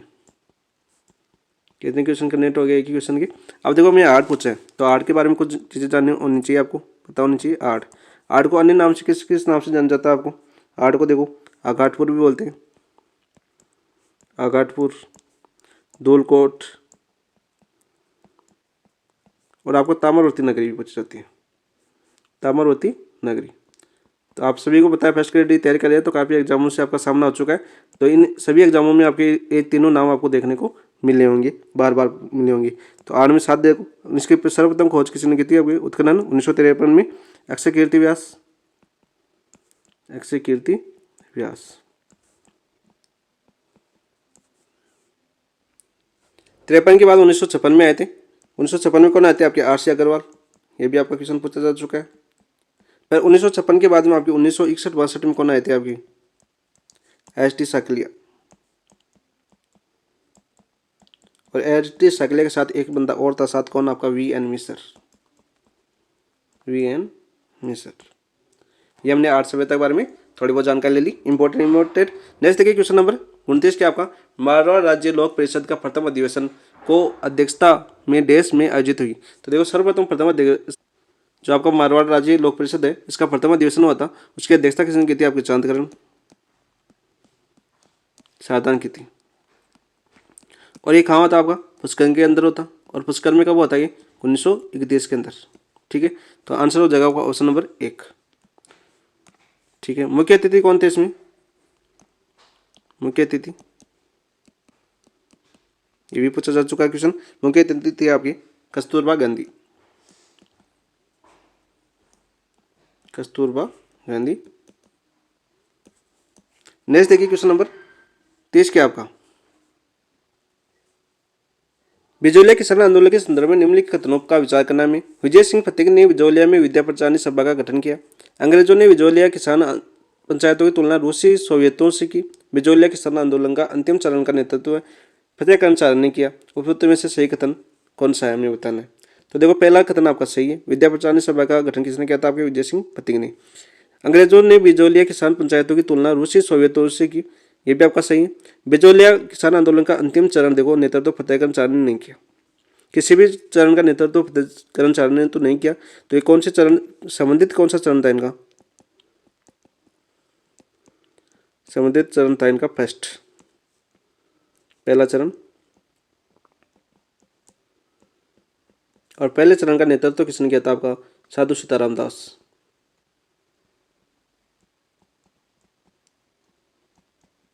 और कब तक रहा था ये? 1897 से 1915 तक पहला चरण रहा था। ठीक है, अब देखो ऑप्शन भी देखो, यदि आपको दूसरा ऑप्शन नहीं है तो देखो दूसरा ऑप्शन देखो, इनमें से ये 3 आ रहा है तो 3 कौन से भी नहीं होगा, तो आंसर तो आपका ऑप्शन नंबर 3 बचा। ऑप्शन नंबर 3 आपका आंसर हो गया। अब देखो चरण देख लो बिजोलिया किसान आंदोलन की।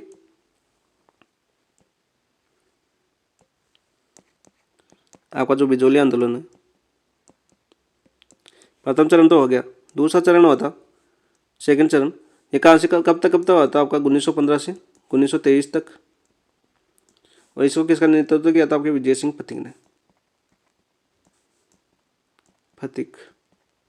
और तीसरा चरण कब हुआ था इसका, 1927 में ट्रेच आयोग की सिफारिश से विजय सिंह फतिक को बंदी बना लिया गया था। फिर 1927 से 1941 माणिक्यलाल वर्मा।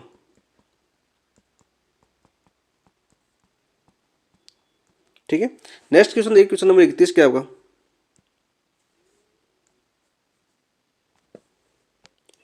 संवैधानिक सुधारों को लेकर सुतालकर या सुधाकर प्रतिवेदन निम्न में से किस रियासत से संबंधित है, आपकी उदयपुर से, बीकानेर से, जयपुर से या जोधपुर से। तो 31 में आपका आंसर हो जाएगा ऑप्शन नंबर 4, ये जोधपुर से संबंधित है आपके, जो सुताकर है आपके, सुतालकर कहाँ से संबंधित है आपके, जोधपुर से संबंधित है। नेक्स्ट क्वेश्चन देखिए, क्वेश्चन नंबर 32 क्या आपका, 18 शताब्दी क्रांति के संबंधित निम्नलिखित कथनों पर हमें विचार करना है। एरिनपोरा में पूर्विया सैनिकों ने विद्रोह किया, ये आपका सत्य कथन है। नीमच छावनी के सैनिकों ने 3 जून को विद्रोह कर बिगुल बजाई, ये भी आपका सत्य कथन है। और सत्य कथन चुनना था हमें, तो 1 और 2 दोनों सत्य है, तो आंसर हो जाएगा आपका ऑप्शन नंबर 3। चलो एरिनपोरा छावनी है,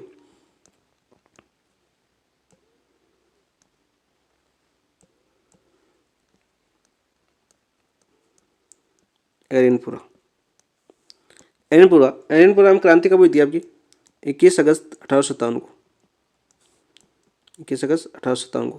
प्रारंभिक नेतृत्व है इसका, प्रारंभिक नेतृत्व किन्होंने किया था आपका, प्रारंभिक नेतृत्व वो कहते हैं आपके मोती खां,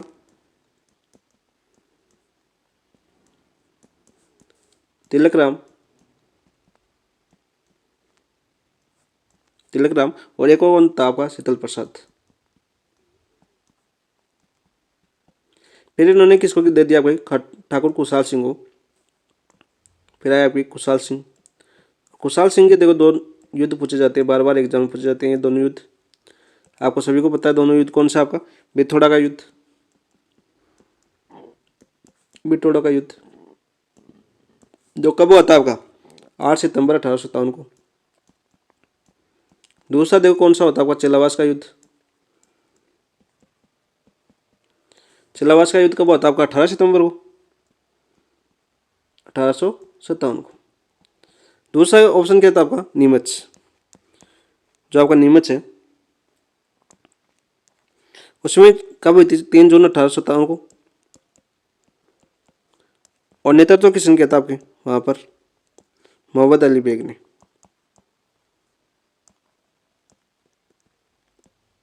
अली बेग। खत्म, दोनों सत्य हो जाएंगे, ऑप्शन हो जाएगा आपका ऑप्शन नंबर 3। नेक्स्ट क्वेश्चन देखिए, क्वेश्चन नंबर 33 क्या आपका, जालौर के शासक देश ने इल्तुतमिश को पराजित कर मंडोर को और नाडोल को हस्तगत किया, वह कौन सा शासक था। देखो यहाँ पर उदय सिंह, सामंत सिंह, कन्नड़देव या चाचंग देव दे रखे हैं, तो यहाँ पर कौन सा हो जाएगा आपका आंसर, ऑप्शन नंबर 1। तो सामंत सिंह है, सामंत सिंह के टाइम में इल्तुतमिश ने आक्रमण नहीं किया, किसने किया था आपके, जलालुद्दीन। जेके लिख देता हूँ, जलालुद्दीन खिलजी। ठीक है, कन्नड़देव थे, कन्नड़देव सामंत सिंह कन्नड़देव के पिताजी थे। इनके काल में 1300, आपको पता है 1311 के अंदर जालौर का आक्रमण किसने किया था आपके, एके ने, अलाउद्दीन खिलजी ने। ठीक है, चाचिंग देव इंपॉर्टेंट है, कोई भी आक्रमण नहीं हुआ, कोई भी आक्रमण नहीं हुआ। ठीक है, दिल्ली की ओर से सबसे प्रबल शासक था चाचिंग देव, और चाचिंग देव से प्रबल था आपका कन्नड़देव पदनाम के अनुसार, ये भी आपको पता होना चाहिए। नेक्स्ट देखिए, क्वेश्चन नंबर 34 क्या आपका, बीकानेर के महाराजा राय सिंह के मुगल अभियानों के संदर्भ निम्न कथनों पर हमें विचार करना है। राय सिंह ने बलोच विद्रोह का दमन किया, यह आपका सत्य कथन है, बलोच विद्रोह का आपका दमन किया था राय सिंह ने। राय सिंह ने अब्दुल रहीम खान खाने के सिद्ध अभियान में सहायता की, यह भी आपका सही कथन है। राय सिंह ने काबुल और कंधार के मुगल अभियानों में भी भाग लिया, यह सही है, मानसी की सहायता करने के लिए गए थे, तो तीनों सही हो जाएंगे, तो आंसर क्या हो जाएगा ऑप्शन नंबर 4। तो यहाँ से देखो राय सिंह की उपाधि देखो आपका, ये तो राय की उपाधि है, और राय की उपाधि के साथ देखो आपके नूरपुर की जागीर, नूरपुर की जागीर ये अकबर ने कब दी थी राज सिंह को? इसकी डेट पूछी जाती है। दी तो अकबर ने थी, ये तो पूछा जाता है आपके 1604 के अंदर।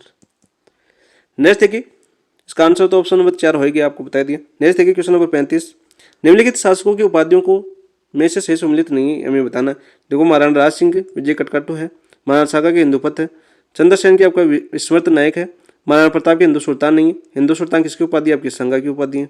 तो आंसर क्या हो जाएगा आपका? Option number 4। नेक्स्ट देखिए क्वेश्चन नंबर 36 क्या आपका, सर्वप्रथम किस प्रत्यार शासक ने बेनीवाल पर अधिकार किया? कौन सा प्रत्यार शासक था जिसने बेनीवाल पर अधिकार किया? आपका वत्सराज था, नागपुर द्वितीय था, मीरभोज था, या नागपुर प्रथम था। देखो चारों ऑप्शन इंपॉर्टेंट है, तो आंसर तो हो गया आपका ऑप्शन नंबर 4, नागपुर प्रथम ने आपको बेनीवाल पर अधिकार किया था। वत्सराज भी इंपॉर्टेंट है, त्रिपक्षीय संघर्ष की शुरुआत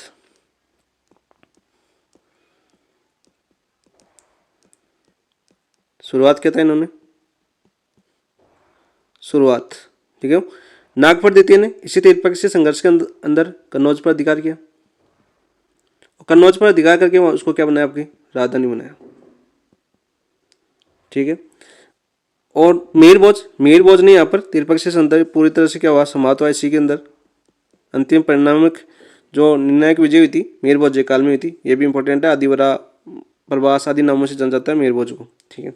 एक क्या पूछा जाता है? प्रतिहारों की राजधानी का क्रम भी पूछा जा सकता है। पहली कौन सी थी आपकी? मंडोर। मंडोर से कहाँ गई आपकी? बेनीवाल, सॉरी मंडोर से मेड़ता गई थी, ठीक है। क्रम भी बता देता हूँ साथ साथ, थोड़ा बहुत ऊपर नीचे हो तो आप देख लेना। मंडोर से मेड़ता, मेड़ता से बेनीवाल, बेनीवाल से आपकी उज्जैन गई, और उज्जैन से आपकी कन्नौज गई। राजधानी का क्रम भी आपका पूछा जा चुका है एग्जाम में। नेक्स्ट देखिए क्वेश्चन नंबर 37, पृथ्वीराज विजय के अनुसार निम्न किस चौहान शासक ने गजनी के सालार हुसैन को हराया? देखो ये भी इंपॉर्टेंट है। सालार हुसैन कहाँ के थे? गजनी के, और इसको मातंग कहा जाता था। सालार हुसैन को परास्त कर हसन गजन मातंग की उपाधि धारण की। वो कौन थे? आपके अनुराज, युगराज तृतीय, अजयराज और पृथ्वीराज प्रथम। तो आंसर क्या हो जाएगा होगा? Option number 3, Ajayraj. तो 37 में आपका आंसर तो हो गया ऑप्शन नंबर 3। यहाँ पर देखो अनुराज, अजयराज के बेटे कौन थे? अनुराज थे। अनुराज भी इंपॉर्टेंट है। यहाँ पर अन्ना सागर झील बनाई थी इन्होंने, अन्ना सागर झील। और पुष्कर में आपके वरा मंदिर। इनके वो कवि भी पूछे जाते हैं, देवबोध और धर्मघोष। अधिकांश दोस्त क्या कराते हैं आपके? रणदेव बोर वाले हमीर देव है उसके कराते हैं ये वाली ऑप्शन। ये दोनों किसके? आपके अनुराज के हैं। नेक्स्ट देखिए क्वेश्चन नंबर 38 क्या आपका, निम्नलिखित प्रजामंडल और उसकी स्थापना वर्ष के संबंध में सही कथन सम्मिलित नहीं है, हमें बताना है। प्रजामंडल दे रखा है और उसका स्थापना वर्ष दे रखा है। देखो हाड़ौती की 1931 में नहीं हुई थी, कब हुई थी? आपकी 1934 के अंदर। और किसने की थी? आपकी नैनूराम ने, ठीक है। मारवाड़ की कहाँ हुई थी? 1934 में, 34 में हुई थी। और किसने की थी? आपके जयनारायण व्यास ने, जयनारायण व्यास, ठीक है। धौलपुर की 1936 में हुई थी, और 1936 में धौलपुर की किसने की थी? आपकी ज्वाला प्रसाद जिज्ञासु, श्री प्रसाद जिज्ञासु। और शाहपुरा 1938 में हुई थी, और 38 में किसने की थी? आपकी रमेश चंद्र ओझा ने, रमेश चंद्र ओझा। नेक्स्ट क्वेश्चन देखिए क्वेश्चन नंबर 39, कालीबंगा सभ्यता के संबंध में निम्नलिखित कथनों में से सत्य कथन का चयन करना है। भारतीय पुरातत्व विभाग के निर्देशन में कालीबंगा सभ्यता स्थल का उत्खनन हुआ, यह आपका सत्य कथन है। ईरान तथा पश्चिमी एशिया के समान यहाँ से बेलनाकार तंदूर के साक्ष्य प्राप्त हुई, ये भी आपका सत्य कथन है। कालीबंगा से प्राप्त मोरूप पर व्याघ्र का अंकन मिलता है, ये भी आपका सत्य कथन है। तो आंसर क्या हो जाएगा आपका? 1, 2, 3 तीनों सही हो जाएंगे, ठीक है। तो आंसर देखो हो गया। अब देखो कालीबंगा के बारे में देखो थोड़ा बहुत, कालीबंगा, कालीबंगा के बारे में क्या होता है? तो खोज किसने की थी इसकी सर्वप्रथम, या उत्खनन किसने किया था? आपका अमलानंद ने, अमलानंद घोष, ठीक है। अमलानंद घोष के बाद में 1961 वाला पूछा जाता है। 1961 में कौन आए थे? आपके बीबी लाल और आपके बीके थापर, ठीक है।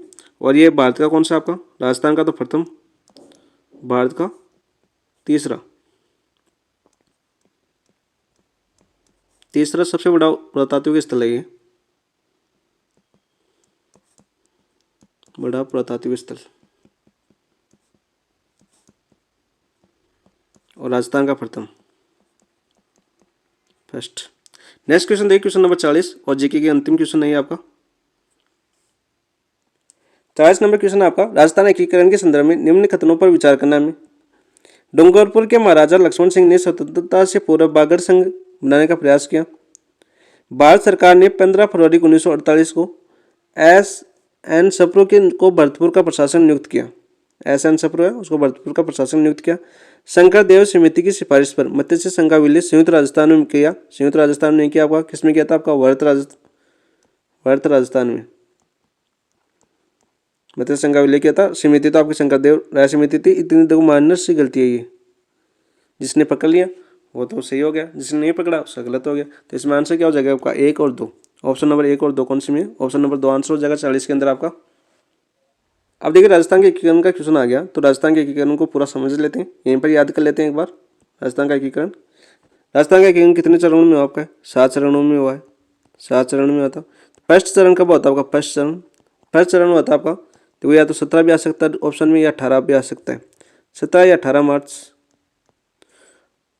1948 को हुआ था, ठीक है। नाम क्या था आपका, मत्स्य संघ। और इसमें मिले कौन से थे आपके, ABCD, ये मेरे ठीक है, अलवर, भरतपुर, करौली, दौसा, दौसा क्या, अलवर, भरतपुर, करौली और धौलपुर, ठीक है। दूसरा चरण देखो कब होता है आपका, दूसरा चरण होता है इसके 7 दिन बाद में, यानी 18 में 7 जोड़ो कितने हो गए आपके, 25 मार्च 1948 को, ठीक है। उसका नाम क्या था आपका, नाम था आपका पूर्व राजस्थान। पूर्व राजस्थान भी आ सकता है ऑप्शन में, या राजस्थान संघ भी आ सकता है। राजस्थान संघ क्यों आ सकता है, राजस्थान संघ लिख देता हूँ, राजस्थान संघ, ठीक है।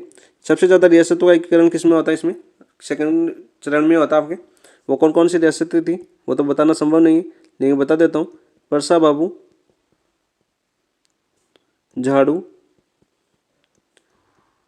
कीको, कुट्टो। तो देखो प्रतापगढ़, शाहपुरा, बांसवाड़ा, बूंदी, झालावाड़, डूंगरपुर, किशनगढ़, कोटा,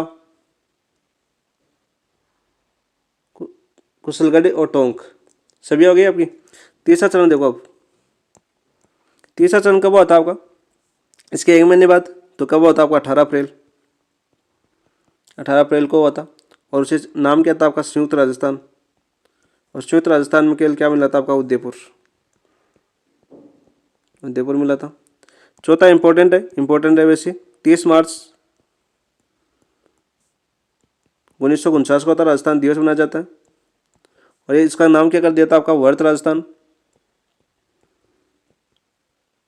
देखो कौन कौन सी 4 रियासतें मिली थी, सबसे बड़ी रियासतें मिली थी आपकी जयपुर, जोधपुर, जैसलमेर और बीकानेर।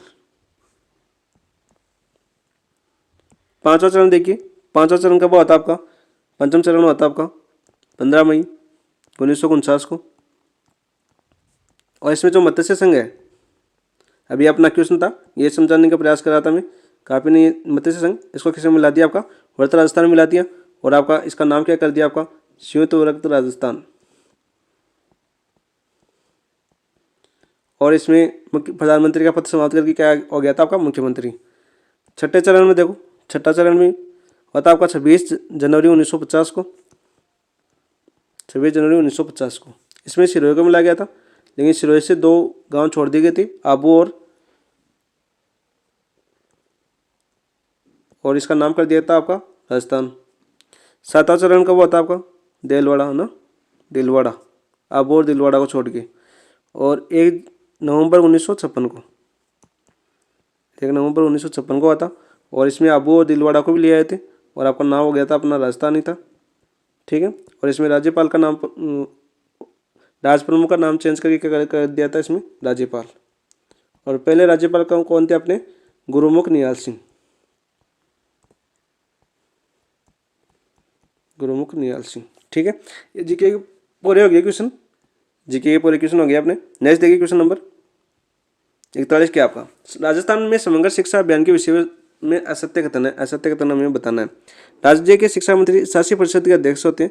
86% के अध्यक्ष कौन होते हैं आपके? सीएम, मुख्यमंत्री होते हैं। शिक्षा मंत्री क्या होते हैं आपके? उपाध्यक्ष होते हैं, उपाध्यक्ष होते हैं। तो ये आपका गलत कथन पूछा तो ऑप्शन नंबर 1 हो जाएगा आपका। राजस्थान स्कूल शिक्षा परिषद इसकी नोडल एजेंसी होती है, सत्य कथन है। संयुक्त सचिव स्कूल शिक्षा और साक्षरता विभाग भारत सरकार इसकी शासी परिषद और कार्यकारी परिषद दोनों के सदस्य, ये आपका सत्य कथन है। राज्य परियोजना निदेशक समसा इसकी शासी परिषद एवं कार्यकारी परिषद दोनों में से सदस्य सचिव की भूमिका में रहते हैं, ये भी आपका सत्य कथन है। नेक्स्ट देखिए क्वेश्चन नंबर 42 क्या आपका? प्रोफेसर आर सी मल्होत्रा की समिति के संस्थानुसार राज्य शैक्षिक अनुसंधान प्रशिक्षण संस्थान SIERT की स्थापना उदयपुर में कब की गई थी? 1 नवंबर 1963 को, 11 नवंबर 1978 को, या 1 जनवरी 2002 को, या 28 नवंबर 1986 को। तो 42 में आपका आंसर क्या हो जाएगा? आपका ऑप्शन नंबर 2 11 नवंबर 1978 को। नेक्स्ट देखिए क्वेश्चन नंबर 43 क्या आपका? प्रारंभिक बचपन देखभाल, प्रारंभिक बचपन देखभाल एवं शिक्षा विभाग ECCE RSCERT का मुख्यालय कहाँ आपका? उदयपुर में। किस प्रभाग के अधीन है? शैक्षिक अनुसंधान सर्वेक्षण एवं नीति परिप्रेक्ष्य विभाग नहीं। सर्वांगीण विकास एवं सामाजिक न्याय प्रभाग नहीं। पाठ्यचर्या सामग्री निर्माण और मूल्यांकन प्रभाग। 43 में आपका आंसर क्या हो जाएगा? ऑप्शन नंबर 3 पाठ्यचर्या सामग्री निर्माण और मूल्यांकन प्रभाग के अधीन है। नेक्स्ट देखिए क्वेश्चन नंबर 44 क्या आपका? निम्नलिखित में से माध्यमिक शिक्षा बोर्ड के कार्यों से संबंधित सही युग्म नहीं है। जो माध्यमिक शिक्षा बोर्ड है उससे संबंधित कार्यों में सही सम्मिलित नहीं है, हमें बताना है। कक्षा 1 से 12 तक पाठ्यक्रम का निर्माण कौन करता है आपका? RSCERT उदयपुर। स्कूलों को मान्यता देने का कार्य करता है, सही कथन है आपका। प्रकाशन एवं परीक्षा संबंधी कार्य करता है, ये भी आपका सत्य कथन है। तो सत्य कथन पूछा था आपका सही युग्म, तो 2 और 3 कौन से ऑप्शन में? ऑप्शन नंबर 2 आपका आंसर हो जाएगा 44 के अंदर। नेक्स्ट देखिए क्वेश्चन नंबर 45 क्या आपका? निम्न में से कौन राजस्थान राज्य पाठ्य पुस्तक मंडल, जो राजस्थान राज्य पाठ्य पुस्तक मंडल है आपके RSTB, निष्पादन परिषद का सदस्य नहीं है? तो कौन नहीं निष्पादन परिषद का सदस्य? निष्पादन परिषद है उसको कार्यकारी परिषद भी बोलते हैं, तो उसका शिक्षा मंत्री का कोई लेना देना नहीं होता है। तो आंसर क्या हो जाएगा आपका? ऑप्शन नंबर 1 शासन सचिव स्कूली शिक्षा निदेशक RSCERT सचिव BSER। 46 देखो, निम्न में से किस संस्थान का संबंध SIQE के क्रियान्वयन से नहीं है? निदेशालय माध्यमिक शिक्षा बीकानेर का है, RSCERT उदयपुर का है, राजस्थान स्कूल शिक्षा परिषद जयपुर का है। देखो तीनों दे रखे, तीनों के मुख्यालय भी दे रखे। इंपॉर्टेंट क्वेश्चन है। माध्यमिक शिक्षा बोर्ड का कोई लेना देना नहीं, लेकिन मुख्यालय का है इसका अजमेर के अंदर। तो आंसर क्या हो जाएगा आपका? Option number 4। नेक्स्ट देखिए क्वेश्चन नंबर 47 क्या आपका? डाइट यानी जिला शिक्षा एवं प्रशिक्षण संस्थान की कल्पना किसने की थी आपके? शिक्षा आयोग 1964-66 ने, नेशनल पॉलिसी एजुकेशन 1986, आचार्य राममूर्ति समिति नहीं, यशपाल समिति नहीं। तो बच्चा कौन सा आपका? ऑप्शन नंबर 2 NPE 1986 में आपकी डाइट की कल्पना की गई थी। आंसर हो जाएगा आपका ऑप्शन नंबर 2 47 में। नेक्स्ट देखिए क्वेश्चन नंबर 48 क्या आपका? उच्च अध्ययन शिक्षा IASC राजस्थान में कितने आपके? 2 है, बीकानेर और अजमेर में। असत्य पूछा है, इसका प्रशासन नियंत्रण कॉलेज शिक्षा निदेशालय का होता है, कॉलेज शिक्षा निदेशालय का नहीं होता है। तो असत्य कथन क्या होगा आपका? ऑप्शन नंबर 1 इसकी गतिविधियों का संचालन NCT व शिक्षा मंत्रालय भारत सरकार की गाइडलाइन के अनुसार होता है। इसमें 7 अकादमिक विभाग होते हैं, ये भी सत्य है। राजस्थान में 2 है, 2 कहाँ है आपका? एक तो आपका अजमेर में है और दूसरा कहाँ आपका? बीकानेर के अंदर। और अजमेर वाले वरिष्ठ अध्यापकों को ट्रेनिंग देता है, बीकानेर वाला बीकानेर के वरिष्ठ अध्यापकों को ट्रेनिंग देता है, ये भी आपको पता होना चाहिए। नेक्स्ट देखिए क्वेश्चन नंबर 49 राजस्थान राज्य खुला विश्वविद्यालय RSOS में के माध्यमिक पाठ्यक्रम में प्रवेश हेतु न्यूनतम आयु की सीमा तय की गई है। न्यूनतम जो आयु है उसकी सीमा कितनी तय की गई है? 14 वर्ष, 15 वर्ष, 16 वर्ष या 18 वर्ष। तो यहाँ पर आंसर जगह का ऑप्शन नंबर 1 14 वर्ष। नेक्स्ट क्वेश्चन देखिए क्वेश्चन नंबर 50 केंद्रीय इस्पात एवं भारी उद्योग मंत्रालय द्वारा जारी ग्रीन स्टील टेक्सोनॉमी के संदर्भ में निम्न कथन दिए गए। करंट क्वेश्चन आ गया आपके। भारत ग्रीन स्टील टेक्सोनॉमी जारी करने वाला देश का पहला देश है, दुनिया का पहला देश है, इंपॉर्टेंट है, पहले भारतीय। ये आपका सत्य कथन है। 2.5 टन नहीं है, कितना आपका? 2.2 टन CO2 TFS के से कम CO2 समतुल्य उत्सर्जन तीव्रता वाला स्टील ग्रीन स्टील है। जो ग्रीन स्टील होता है आपका स्टील ग्रीन स्टील है, वो इसकी जो CO2 है वो कितनी होनी चाहिए आपकी? 2.2 होनी चाहिए। इसमें 2.5 दे रखा है, तो ये गलत है।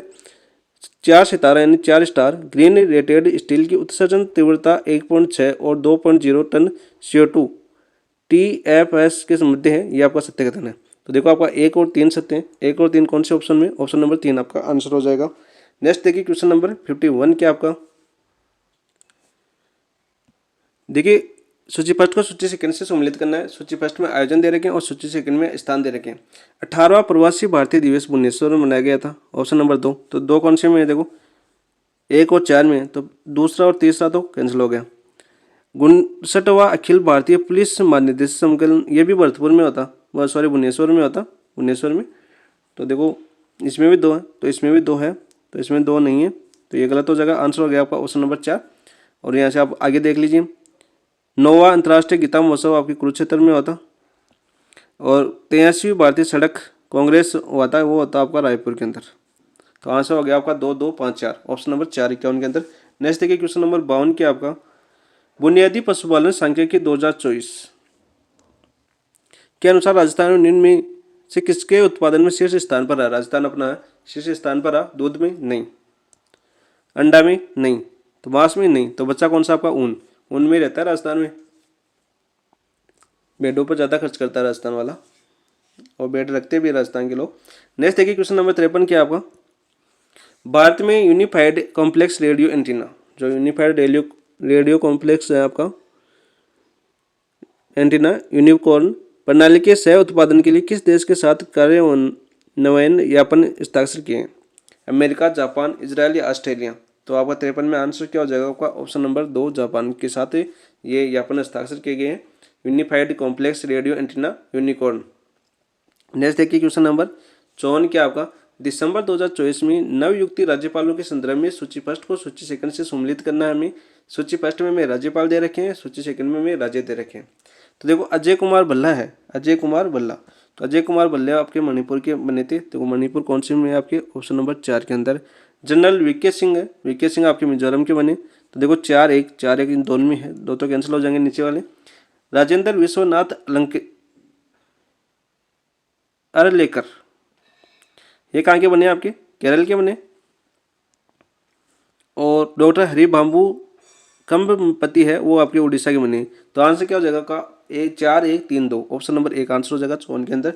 नेक्स्ट देखिए क्वेश्चन नंबर 55 क्या आपका, 5वें राष्ट्रीय जल पुरस्कार 2023 में सर्वश्रेष्ठ राज्य का प्रथम पुरस्कार किस राज्य ने जीता है? जो 5वें राष्ट्रीय जल पुरस्कार है 2023, उड़ीसा ने जीता है, असम ने जीता है, उत्तर प्रदेश ने जीता है या आंध्र प्रदेश ने जीता है? तो 55 में आपका आंसर क्या हो जाएगा? ऑप्शन नंबर 1 उड़ीसा ने जीता है। नेक्स्ट क्वेश्चन देखिए क्वेश्चन नंबर 56 क्या आपका, मेक्सिको में आयोजित तीरंदाजी वर्ल्ड कप 2024 जो कहाँ आयोजित हुआ था? आपका मेक्सिको में आयोजित हुआ था। फाइनल में भारत ने किस तीरंदाज ने महिला रिकर्व स्पर्धा में रजत पदक जीता है? तो रजत पदक है वो जीता आपके डोला बनर्जी ने, दीपिका कुमारी ने, अंकिता भगत ने या शीतल देवी ने? तो आंसर क्या हो जाएगा आपका? Option number 2 Deepika Kumari. Next देखिए क्वेश्चन नंबर 57 क्या आपका, DRDO द्वारा हवाई खतरों को निष्क्रिय करने हेतु विकसित मानव पोर्टेबल वायु रक्षा प्रणाली का नाम क्या रखा है? जो वायु रक्षा प्रणाली है उसका नाम आपका क्या रखा है? आकाश NG, QRSM, VL Sharman, SRASM या VSHORADS रखा है। तो कौन सा रखा है आपका? 97 का आंसर हो जाएगा आपका ऑप्शन नंबर 4 VSHORADS। नेक्स्ट देखिए क्वेश्चन नंबर 58 क्या आपका, मुख्यमंत्री विश्वकर्मा पेंशन योजना 2024 के संबंध में निम्न में से असत्य कथन कौन सा है? असत्य कथन बताना हमें। असंगठित श्रमिक वेंडर्स तथा लोक कलाकार जिनकी मासिक आय 15,000 रुपये से कम है इस हेतु पात्र होंगे। सही है आपका। 18 से 60 आयु वर्ग के श्रमिक स्ट्रीट वेंडर्स तथा लोक कलाकार इस योजना हेतु आवेदन कर सकते हैं, यह आपका गलत है। इस योजना का नोडल विभाग राज्य बीमा एवं प्रावधायी निधि विभाग है, ये आपका सही है। 60 वर्ष की आयु के बाद सुनिश्चित न्यूनतम मासिक पेंशन 3,000 रुपये प्राप्त होगी, यह आपका सत्य कथन है। तो 58 में आपका आंसर क्या हो जाएगा? Option number 2। नेक्स्ट देखिए क्वेश्चन नंबर 59 क्या आपका, जयपुर पुलिस कमिश्नरेट द्वारा ऑपरेशन गरिमा, तो ऑपरेशन आपका गरिमा है किसके द्वारा चला गया? आपका जयपुर पुलिस कमिश्नरेट द्वारा चला गया। अभियान किस उद्देश्य से चला गया? आपका महिला सुरक्षा के लिए, बाल विवाह रोकने के लिए या नशा मुक्ति के लिए, कन्या भ्रूण हत्या को रोकने के लिए? तो 59 में आपका आंसर हो जाएगा ऑप्शन नंबर 1 महिला सुरक्षा के लिए। नेक्स्ट देखिए क्वेश्चन नंबर 60 क्या आपका, RTE अधिनियम 2009 की अनुसूची में 2022 में हुए संशोधन। कक्षा 1 से 5 के लिए कितने दिव्यांग बालक एक शिक्षक का प्रावधान किया गया है? 10, 20, 15 या 25। तो 60 में आपका आंसर हो जाएगा आपका 10 दिव्यांग बालकों पर एक शिक्षक का क्या किया गया है? आपका प्रावधान किया गया है। ऑप्शन नंबर 1 आंसर हो जाएगा 60 में। क्वेश्चन नंबर 61 देखिए, RTE अधिनियम 2009 के प्रावधान में असमूलित को छाटिए। विद्यालय के मानक और मान किसमें आपके धारा 19 में आपका सत्य कथन है। विद्यालय विकास योजना धारा 21 में नहीं है, किसमें आपकी धारा 22 के अंदर है। तो असत्य पूछा तो आंसर हो जाएगा आपका ऑप्शन नंबर 2 छात्र शिक्षक अनुपात धारा 25 के अंदर है। शिक्षक द्वारा प्राइवेट ट्यूशन का प्रतिशत धारा 28 के अंदर है। नेक्स्ट देखिए क्वेश्चन नंबर 62 क्या आपका, RTE अधिनियम 2009 की धारा 8 के अंतर्गत सुनिश्चित समुचित सरकार के कर्तव्य नहीं है। समुचित सरकार है उसका कर्तव्य नहीं है आपका समय पर पाठ्यचर्या एवं पाठ्यक्रम विहित करना या राष्ट्रीय पाठ्यचर्या रूपरेखा का निर्माण करना नहीं है। समुचित सरकार का कर्तव्य नहीं है। धारा 4 के तहत विशेष प्रशिक्षण प्रक्रिया तय करना यह है। प्रारंभिक शिक्षा के लिए आधारभूत सुविधाएं उपलब्ध कराना यह भी है। तो आंसर क्या हो जाएगा आपका ऑप्शन नंबर 2 समुचित सरकार का कर्तव्य नहीं है राष्ट्रीय पाठ्यचर्या रूपरेखा का निर्माण करना। नेक्स्ट देखिए क्वेश्चन नंबर 63 क्या आपका, निःशुल्क और अनिवार्य बाल शिक्षा अधिकार अधिनियम 2009 के अनुसार प्रारंभिक शिक्षा के लिए प्रवेश प्राप्त कोई भी बालक प्रारंभिक शिक्षा पूरी करने तक निःशुल्क शिक्षा का हकदार होगा। तो देखो सरकारी विद्यालय के केवल 14 वर्ष तक, सभी प्रकार के विद्यालयों के में 14 वर्ष तक, गैर सरकारी विद्यालयों में 14 वर्ष तक या 14 वर्ष की आयु के पश्चात भी। तो इसका आंसर कलाम में मानना है 14 वर्ष के आयु के पश्चात भी। आंसर हो जाएगा आपका ऑप्शन नंबर 4। नेक्स्ट देखिए क्वेश्चन नंबर 64 क्या आपका, RTE अधिनियम 2009 की धारा 12 के तहत निजी विद्यालयों के प्रवेश के लिए राजस्थान सरकार द्वारा चिन्हित असुविधाग्रस्त समूह के बालकों में सम्मिलित है। तो देखो निःशक्त बालक है, विधवा के बालक नहीं है, HIV पीड़ित अभिभावक का बालक भी है, सिलोसिस पीड़ित बालक नहीं है। तो देखो कौन से बालक सम्मिलित है आपके 1 और 3। 1 और 3 कौन से ऑप्शन में? ऑप्शन नंबर 2 आपका आंसर हो जाएगा 64 में। नेक्स्ट देखिए क्वेश्चन नंबर 65 शिक्षा का अधिकार अधिनियम RTE का राजस्थान में क्या नाम है? राजस्थान के मान क्या नाम है आपका? राजस्थान निःशुल्क और अनिवार्य बाल शिक्षा अधिकार नियम 2011। ऑप्शन नंबर 1 का आंसर हो जाएगा 65 के अंदर। नेक्स्ट देखिए क्वेश्चन नंबर 66 कौन सा संधि शब्द सही है? अत्युक्ति नहीं होता, क्या होता है? अत्युक्ति होता है, अत्युक्ति। तो कौन सा आपका सही? 1 + 1 1 1 होता है। तो आंसर हो जाएगा आपका ऑप्शन नंबर 2 निधन रस गलत है आपका। अति गति धन अवरोध भी गलत है आपका, अवरोध। नेक्स्ट देखिए क्वेश्चन नंबर 67 क्या निम्न में से किस शब्द का संधि विच्छेद सही नहीं है? यह हमें बताना है। तो अहु सीणी अक्ष धन उणी आपका सही है। बहिरंग बही धन अंग ये भी आपका सही है। अनवीक्षक अनुधन वीक्षक होता है, क्या होता है आपका? अनुधन वीक्षक। तो एक सेकंड नहीं होता। तो ऐसा तक कौन सा हो जाएगा आपका ऑप्शन नंबर 3 और ये आपका सही है शस्त्रार्थ सतन शास्त्र। नेक्स्ट देखिए क्वेश्चन नंबर 68 क्या किस विकल्प में शब्द शुद्ध नहीं है? तो देखो सौहार्द नहीं होता, सौहार्दर होता है वो। क्या होता है आपका? सौहार्द सौहार्द सौहार्द होता है आपका। तो अशुद्ध कौन सा नहीं है? ऑप्शन नंबर 1 नहीं है आपका। नियार का सही है, प्रदर्शन सही है, हरितमा भी सही है। क्वेश्चन नंबर देखो 69 क्या आपका किस विकल्प में नी उपसर्ग का प्रयोग हुआ है? तो निधन गुवन निधन गमन। तो आपका ऑप्शन नंबर 1 आंसर हो जाएगा। इसमें ऑप्शन नंबर नीर है, इसमें भी नीर है और इसमें भी नीर है। नीर उपसर्ग का प्रयोग हुआ तीनों में। तो नेक्स्ट देखिए क्वेश्चन नंबर 70 इनमें से किस विकल्प में विलोम शब्द युग्म असंगत है? असंगत बताना हमें कौन से में? अनुग्रह का विग्रह सही है आपका। ज्येष्ठ का कनिष्ठ ये भी सही है। आदि का नदीव सही है। शुद्ध का विशुद्ध नहीं होता, विशुद्ध का मतलब तो शुद्ध ही हो गया, तो सही विलोम नहीं है, अशुद्ध होना चाहिए यहाँ पर। तो आंसर हो जाएगा ऑप्शन नंबर 4। नेक्स्ट देखिए क्वेश्चन नंबर 70 हो गया। क्वेश्चन नंबर 71 किस विकल्प में शब्द युग का अर्थ भेद सही नहीं है? अनावर्त का देखो न दोहराया ये उल्टा दिया हुआ है और अनावर्त का क्या होता है आपका? ढका हुआ, उल्टा दिया हुआ है। आंसर हो जाएगा ऑप्शन नंबर 1 लत्ता का बेल होता सही है। लत्ता का कपड़ा भी है। उत्पाद का उपद्रव है, उत्पाद का उत्पन्न वस्तु। मेघ का बादल और मेध का यज्ञ होता है। तो आंसर हो जाएगा 71 में ऑप्शन नंबर 1 आपका। नेक्स्ट देखिए क्वेश्चन नंबर 72 क्या आपका किस विकल्प में ये प्रत्यय से निर्मित शब्द नहीं है? ये प्रत्यय से निर्मित शब्द नहीं है। तो पाणिनि में है ये प्रत्यय हुआ, आदरणीय में ई है, नगरीय में ई है, शोचनीय में क्या आपका अन्य प्रत्यय, अन्य प्रत्यय। तो आंसर क्या हो जाएगा आपका ऑप्शन नंबर 3। नेक्स्ट देखिए क्वेश्चन नंबर 78 क्या अशुद्ध वाक्य का चयन करना है। तुम वापस लौट जाओ, तुम वापस लौट जाओ, तुम वापस जाओ, यह होना चाहिए। तो आंसर क्या हो जाएगा आपका ऑप्शन नंबर 1 अशुद्ध वाक्य। नेक्स्ट देखिए क्वेश्चन नंबर 74 किस विकल्प में अनेकार्थी शब्द का सही है। किस विकल्प में अनेकार्थी शब्द युग्म सही है हमें बताना है। तो देखो यहाँ पर फाड़ नगीना हाथी नहीं, पंख कीचड़ ताप संगम नहीं, द्विज का चंद्रमा वर्मा दात नहीं, तो बचा कौन सा ऑप्शन नंबर 4 गुरु का बड़ा भारी और बृहस्पति होता है। सही युग्म है आपका ऑप्शन नंबर 4। 74 में आंसर हो जाएगा ऑप्शन नंबर 4 आपका। नेक्स्ट देखिए क्वेश्चन नंबर 75 और अंतिम क्वेश्चन मेजर ए का किस विकल्प में शब्द युग्म सही है। कौन सा शब्द है जो सही है आपका ये हमें बताना है। देखो जल है वो अम्बों का होता है, अम्बों का क्या होता है जल, तो पहला तो गलत है, दूसरा भी गलत है आपका।